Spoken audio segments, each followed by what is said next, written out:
দাঁড়ান দাঁড়ান দাঁড়ান দাঁড়ান এখানে। এ কি আপনি বাজার শহরে চলে আসছেন? হ্যাঁ সরি, মানে ওই হিটলারের যন্ত্রণায় আমার অবস্থা পুরো খারাপ। এই হিটলারটা কে? আমার বাবা। ছি, মুরব্বিদের এভাবে মজা করতে হয় না। না না, মজা করছি না, সিরিয়াসলি, মানে উনি কিন্তু একদম হিটলার। আপনি চেনেন না তো, মিসলে বুঝবেন না, একদম হিটলার। যাই হোক, আপনি কি যেন একটা গুরুত্বপূর্ণ কথা বলবেন বলছিলেন, মানে একটু তাড়াতাড়ি বলে ভালো, মানে আমার ব্যাগের মধ্যে মাছ তো আবার পচে যাবে। এখন আর বলে লাভ নেই। ভেবেছিলাম আজকে সারাদিন আপনার সাথে রিক্সায় ঘুরবো আর কিছু কথা বলবো, কিন্তু এখন আর সেটা সম্ভব হচ্ছে না। আপনার তো মাছ পচে যাবে। হ্যাঁ সেটাও ঠিক, মানে আচ্ছা তাহলে অন্য আরেকদিন ঘুরবো।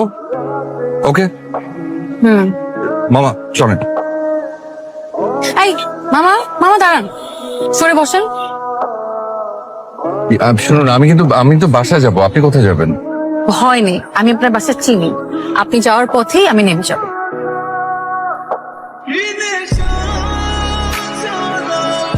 আপনি এভাবে বসছেন কেন? পড়ে যাবেন তো। না না, আমি ঠিক আছে। এবার ঠিক আছে।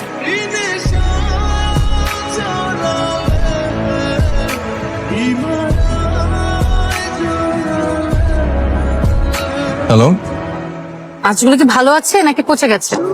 জানি না, আপনি এখন কোথায়? কেন মিস করছো? কেন আজকে না আমার মনটা অনেক ভালো। জিজ্ঞেস করো কেন? কেন? কারণ আজ আমার জন্মদিন। আজ আপনার জন্মদিন, এই কথাটা আগে বলেননি কেন? কেন বললে কি করতে? একটা রুই মাছ গিফট করতে? নিতু, আপনি এখন কোথায়? কেন বলবো না? নিতু আমাকে বলো, তুমি এখন কোথায়? এভাবে বলো না, আমি কেঁদে দিব। প্লিজ বলো কোথায়।